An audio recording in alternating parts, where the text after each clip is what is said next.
अब यहाँ पे है कि एचसीएफ निकालने का कौन कौन सा तरीका है। तो हम लोग यहाँ पे दो तरीका देखेंगे। पहला तरीका ये होगा कि भाग विधि और दूसरा होगा गुणनखंड विधि। जैसे मानिए हमारे पास दो संख्या है, एक है 24 और दूसरा ले लेते हैं 40। ये दो संख्या है, तो कौन कौन सा तरीका हो सकता है। तो पहला तरीका हम लेते हैं गुणनखंड विधि। इस मेथड में क्या किया जाता है कि जितना इसका पॉसिबल गुणनखंड है वो सब लिख लिया जाएगा। तो 24 का क्या क्या गुणनखंड हो सकता है, 1 होगा, 2 होगा, 3, 4, 6, उसके बाद 12, 8 भी होगा, 8 लिख देते हैं, 8 होगा, 12 होगा और 24 होगा। ये सब 24 का गुणनखंड है। 40 का 1, 2, 4, 5, 6 नहीं, 7 नहीं, 8 हो जाएगा, फिर 10, फिर 20 और 40। इसका जितना गुणनखंड है सब लिख दिया गया। आप देखिए इसमें से कॉमन और हाईएस्ट कौन कौन सा है, जो दोनों में है और सबसे ज्यादा हो। तो यहाँ पे 4 दिख रहा है, 4 के बाद में आपको 8 दिख रहा है, 8 के अलावा नहीं है। तो यहाँ पे जो हाईएस्ट कॉमन जो मिल रहा है वो क्या है, 8 है। इसलिए इसका एचसीएफ कितना हो जाएगा, 8 हो जाएगा। तो ये गुणनखंड विधि है, यानी गुणनखंड निकाल के तब हम बनाते हैं। दूसरा तरीका हो सकता है इसका अभाज्य गुणनखंड विधि, मतलब वो भी गुणनखंड ही है लेकिन ये साधारण गुणनखंड है, अब वो हो जाएगा अभाज्य गुणनखंड विधि। तो 24 का अभाज्य गुणनखंड क्या क्या हो सकता है। तो 24 में आपका 2 आएगा और 3 आएगा।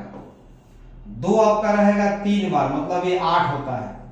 8 त्रिका 24 होता है, तो 2 3 बार होगा और 3 एक बार रहेगा। ये 24 का हो गया। 40 देखेंगे तो ये आपका 8 बचे 40 होता है। यहां भी 2 का पावर 3 होगा और 5 होगा। तो एचसीएफ निकालने के लिए क्या किया जाता है कि कॉमन पहले फैक्टर लिख लेते हैं। तो कॉमन फैक्टर क्या है, यहाँ पे 2 है और उसका मिनिमम पावर, तो मिनिमम पावर 3 ही है, तो 2 का पावर 3 हो जाएगा। तो यही इसका एचसीएफ हो गया, वो आपका बन गया 2 का पावर 3 यानी कि 8। ये दोनों तरीका कौन सा तरीका है, ये है गुणनखंड विधि यानी कि फैक्टराइजेशन मेथड। अब दूसरा तरीका इसका होता है डायरेक्ट हम लोग डिवाइड करते हैं, भाग देते हैं, उसको बोलते हैं डिवीजन मेथड या उसको शॉर्टकट मेथड कहा जाता है, यानी कि भाग विधि। इस विधि में अगर 2 संख्या है तो छोटे वाले से बड़े वाले में भाग करेंगे। अगर 2 से ज्यादा है तो पहले 2 का निकाल लेंगे एचसीएफ, और उच्च एचसीएफ से फिर अगले वाले संख्या के साथ फिर निकालेंगे। इस तरह से बारी बारी से 2-2 संख्या के लिए एक निकाल के फिर हर संख्या के साथ निकालते जाते हैं। ये तरीका होता है एचसीएफ का। अब जैसे हमारे पास 24 और 40 था, तो 24 से भाग कर देंगे 40 में, तो एक बार 24 रहेगा, यहाँ पे 6 बचा और यहाँ पे 1 बचा, 16 हो गया। फिर 16 से फिर 24 में भाग कीजिए, ये भी एक बार रहेगा और यहाँ पे 8 बचेगा और 8 से 16 कट जाएगा 2 बार में, ये खत्म हो गया। तो जो अंतिम डिवाइजर होता है, अंतिम जो भाजक होता है वही एचसीएफ होता है। जहाँ पे अंतिम भाजक क्या है, 8 है, इसलिए 8 इसका एचसीएफ हो जाएगा। और यहाँ पे एक और चीज ध्यान दीजिएगा कि 8 जो होता है ना, वो 8 16 का भी होगा, 16 24 का भी होगा और 24 40 का भी होगा। मतलब हर डिवीजन स्टेप में जितना पेयर बनेगा, हर पेयर का एचसीएफ 8 हो जाएगा। अंतिम में 2 पेयर बना 8 16, इसका भी एचसीएफ 8 होगा। उसके ऊपर बना 16 और 24, उसका भी एचसीएफ 8 होगा। और सबसे पहला जो ओरिजिनल पेयर था, जोड़ा था, वो क्या था, 24 और 40, उसका भी एचसीएफ 8 ही है। तो हर स्टेप में इसका एचसीएफ सेम रहता है। इस डिवीजन मेथड की ये खासियत है। और बाकी ये गुणनखंड मेथड है, तो जिस रूप में दिया रहेगा उस रूप में हम लोग बना लेंगे। ये तो बात हुई एचसीएफ निकालने की।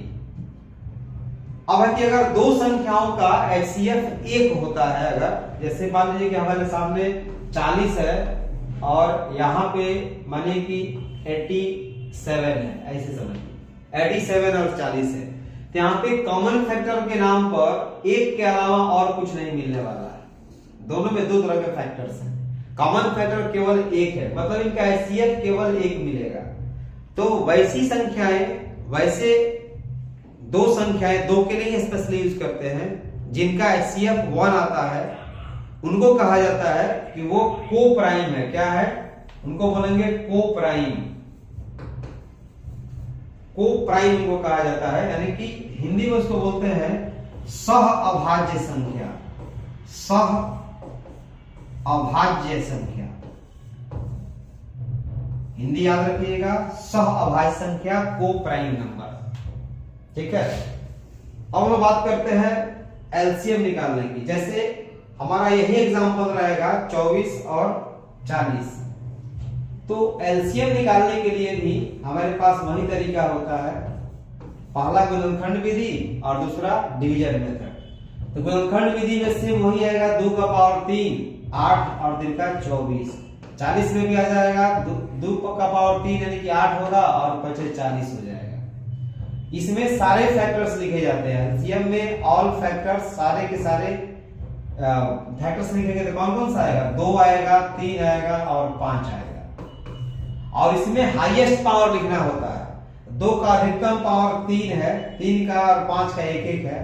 अब गुना कर लीजिए तो 8 5 40 और 40 के 120, मतलब यहाँ पे 120 आ गया इसका एलसीएम 40 और 24 का। तो इस तरह से एलसीएम निकालते हैं। दूसरा होता है इसका भाग विधि, वो भी कॉमन भाग विधि होता है। जितनी भी संख्याएं दी रहती है उनको हम लोग कॉमा से अलग कर देते हैं, अगर और भी रहेगा तो आगे लिख सकते हैं।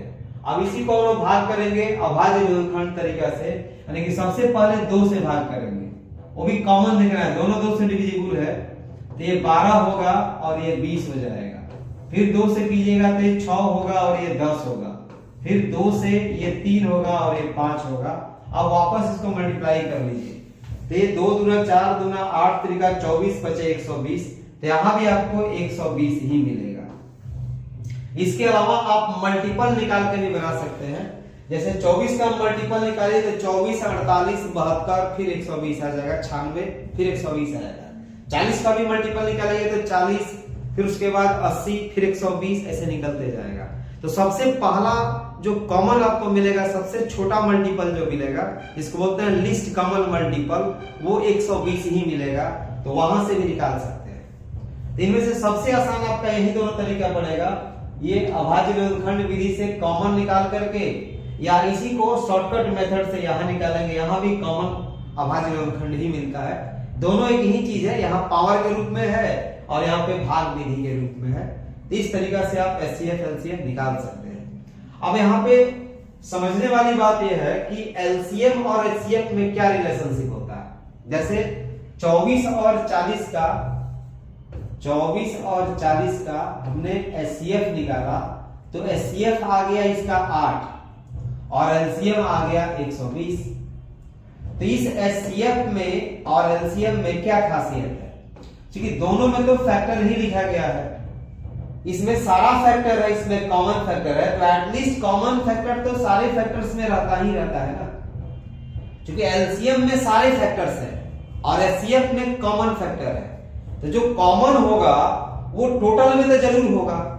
इसका मतलब ये हुआ कि जो एचसीएफ होता है वो एलसीएम का खुद एक फैक्टर होता है, उसका खुद एक डिवाइजर होता है। तो जब भी एलसीएम एचसीएफ दिया रहेगा तो नंबर देख लेना है कि एचसीएफ से एलसीएम कटने वाला है कि नहीं, विभाजित हो रहा है कि नहीं।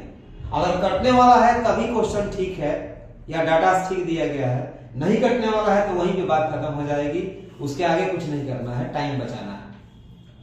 ये तो बात हो गई एचसीएफ एलसीएम की। लेकिन इसके अलावा और क्या हो सकता है? यहाँ पे दोनों संख्याओं को अगर आप गुना करेंगे, यानी कि 24 में 40 से गुना कीजिएगा और इसके एचसीएफ एलसीएम में गुना कीजिएगा, यानी कि 8 गुना 120 करेंगे तो दोनों का दोनों वैल्यू बराबर आएगा। ये भी आपका आएगा 960 और ये भी आएगा 960। 24 का 96 होता है, ये भी 960, ये भी 960। यानी कि दो संख्याओं का जो गुणनफल होता है ये उनके एचसीएफ और एलसीएम के गुणनफल के बराबर होता है। तो ये फॉर्मूला बहुत ही इंपॉर्टेंट है। कभी आपसे गुणनफल देकर के एचसीएफ दे देगा और एलसीएम पूछ लेगा, या एचसीएफ एलसीएम देकर के एक संख्या देगा दूसरा संख्या पूछेगा। इस तरह से चारों में से कोई 3 संख्या दे करके और चौथा संख्या आपसे पूछा जाता है। और सबसे इंपॉर्टेंट बात कि आपने जो अलजेब्रा वाला फॉर्मूला देखा था वो सब फॉर्मूला भी यहां जाने अनजाने इस्तेमाल किए जाएंगे। अब सवाल यहां पे ये उठता है कि अगर फ्रैक्शन में नंबर दिया हो या डेसिमल में दिया हो, उनका एचसीएफ एलसीएम कैसे निकालेंगे? तो यहां पे आता है एचसीएफ ऑफ फ्रैक्शंस, यानी कि बटा के रूप में जब रहेगा तब कैसे निकालिएगा, यानी कि भिन्नों का जो भिन्न संख्याएं हैं उनका हमें निकालना है मौसा का, यानी कि महत्तम समापवर्तक निकालना है। कैसे निकालेंगे? तो सबको पता है कि भिन्न जो होता है इस तरह से लिखा जाता है, जैसे 3/4, 3/4 या 5/10 ऐसे लिखा रहता है। तो जितने भी भिन्न दिए रहेंगे 2/7 हो सकता है। तो भिन्न में जो ऊपर का नंबर होता है उसको अंश कहा जाता है, न्यूमरेटर, और नीचे वाले को बोलते हैं हर, यानी कि डिनोमिनेटर। तो जब आपको मौसा निकालना होगा यानी कि एचसीएफ निकालना होगा तो क्या करना है? जितना भी भिन्न दिया हुआ है उन भिन्न के अंश के साथ वो काम करना है। जैसे यहाँ पे अंश 3, 5 और 2 है, तो 3, 5 और 2 का एचसीएफ निकाल लीजिए, यानी कि मौसा निकाल लीजिए। तो ये एचसीएफ ऑफ हो जाएगा 3, 5 और 2 का, और फिर डिवाइडेड बाई, अब जो डिनोमिनेटर है उसका उल्टा काम कर लीजिए, यानी कि एचसीएफ पूछा गया तो ऊपर वाले का एचसीएफ निकालेंगे और नीचे वाले क्या करेंगे? एलसीएम। तो 4, 10 और 7 का एलसीएम हो जाएगा, 4, 10 और 7 का। ये फॉर्मूला किसके लिए बना? ये बना एचसीएफ के लिए। अब अगर इसी चीज को अगर एलसीएम पूछा जाए कि इन्हीं संख्याओं का एलसीएम कितना होगा, यानी कि 3/4, 5/10 और 2/7 का, तो अब न्यूमरेटर का एलसीएम निकालेंगे क्योंकि एलसीएम पूछा गया है। तो 3, 5, 2 का एलसीएम मतलब एलसीएम ऑफ 352, और नीचे वाले के साथ यानी कि हर के साथ उल्टा काम करेंगे। तो यहां हो जाएगा एचसीएफ ऑफ 4, 10 एंड 7। बस डेसिमल में रहेगा तो उसको फ्रैक्शन में बदल के बना लीजिए या उसको लाइक डेसिमल में बदल लीजिए। लाइक डेसिमल का मतलब क्या होता है? यानी कि दशमलव के बाद बराबर बराबर अंक होना चाहिए। जैसे मान लीजिए दे दिया जाए यहाँ पे 0.2, एक जगह दे दे 4.25 ऐसे, फिर दे दे यहाँ पे 3.003 कर दे ऐसे। अब कहें कि इसका एचसीएफ या एलसीएम निकालिए, तो यहाँ दशमलव के बाद 1 अंक है, यहाँ 2 अंक है, यहाँ 3 अंक है, तो अधिकतम अंक में सबको बदल लेंगे। तो क्या कर सकते हैं? तो दशमलव के बाद का जो अंक है उसके बाद हम जितना मन करे उतना 0 दे सकते हैं, तो हम 2 0 और बैठा देंगे। ये आपका बन जाएगा 4.250 और ये पहले से 3.003 हो गया।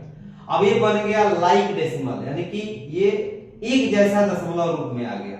अब दशमलव सीधे हटा लीजिए, ये बन गया आपका 200, ये बन गया 4250 और ये बन गया 3003। अब आपके पास बिना दशमलव वाला संख्या आ गया, इसका जो निकालना है निकालिए, अगर एचसीएफ निकालना है तो एचसीएफ निकालिए, और इसका जो आंसर आएगा, मानिए इसका आंसर अगर आ गया 7325, तो अब क्या करना है? 3 अंक के पहले दशमलव बैठा देना है, यानी कि यहां पे दशमलव डाल देंगे। एलसीएम के लिए वही काम करना है। तो दशमलव का भी काम हम लोग नॉर्मल नंबर की तरह ही करेंगे, बस दशमलव के बाद की संख्या को बराबर कर लेंगे और फिर सारा का सारा काम पहले जैसा ही होगा। ठीक है, तो ये बात हो गई आपका एलसीएम और एचसीएफ निकालने वाली। अब यहां पे एक टॉपिक आपका ये रह जाता है कि कंपैरिजन कैसे करेंगे फ्रैक्शंस का। इसमें भी एचसीएम एलसीएम काम आता है, खास तौर पे यहाँ पे एलसीएम का इस्तेमाल किया जाता है। जैसे मानिए कि आपका 1/2 है और 3/5 है, अब बताना है कौन बड़ा कौन छोटा है। एक तो तरीका होता है कि 2 के लिए हम लोग डायरेक्ट इस्तेमाल कर लेते हैं, इसे क्रॉस मल्टीप्लाई कर लेते हैं। तो मान लो कि इसका मल्टीप्लिकेशन यहाँ पे 5 आ गया, 1 × 5, तो इधर 5 लिखते हैं, और ये 2 3 का 6 हो गया।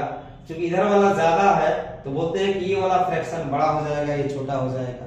लेकिन जब 2 से ज्यादा होता है, जैसे माने कि 1/2 है, 3/5 है, यहाँ पे 5/6 है, अगर और भी ज्यादा है 7/9 है, तो यहाँ पे ये वाला मेथड काम नहीं करता है, क्योंकि ज्यादा यहाँ पे फ्रैक्शंस हो गया।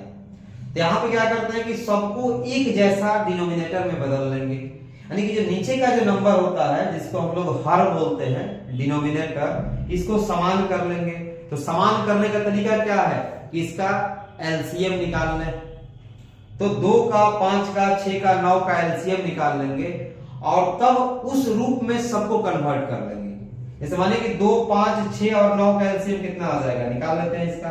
2, 5 का एलसीएम 10 हो जाएगा, 10 और 6 का एलसीएम कितना हो जाएगा, 30 हो जाएगा, और 30 और 9 का एलसीएम, 30 और 9 का एलसीएम, तो यहाँ पे 60 नहीं होगा, इसके बाद 90, यानी कि 90 हो जाने वाला है। तो 2, 5, 6, 9 का एलसीएम आपका आ गया 90। अब सबको 90 में कन्वर्ट कर दो 90 में। तो 1/2 को कैसे बदलेंगे, तो 45 से ऊपर नीचे गुना करेंगे तो 45/90 हो जाएगा। ये 3/5 है, इसको भी 90 में कन्वर्ट करेंगे। जब सबका डिनोमिनेटर जब एक जैसा हो जाएगा तब उसमें देख लेंगे कौन बड़ा है कौन छोटा है, और वहां से इंक्रीजिंग या डिक्रीजिंग ऑर्डर यानी कि आरोही या अवरोही क्रम में उसको सजा लिया जाता है। ये बेसिक तरीका होता है फ्रैक्शंस को इंक्रीजिंग डिक्रीजिंग ऑर्डर में सजाना या उनका कंपैरिजन करना कि बराबर है, छोटा है या बड़ा है। तो ये सब था कुछ महत्वपूर्ण फैक्ट्स था। फार्मूला वही अलजेब्रा वाला रहेगा, a+b का होल स्क्वायर, a-b का होल स्क्वायर, जिसे हम लोगों ने नंबर सिस्टम में पढ़ा था। वही सारा फार्मूला आपको बार बार हर जगह पे यूज किया जाएगा। तो अब इसके बाद हम लोग मिलेंगे अपने क्वेश्चन आंसर वाले सेगमेंट में, फिर प्रैक्टिस करेंगे और किस तरह का क्वेश्चन आएगा या आता रहा है उसके बारे में हम लोग काम करेंगे। ठीक है।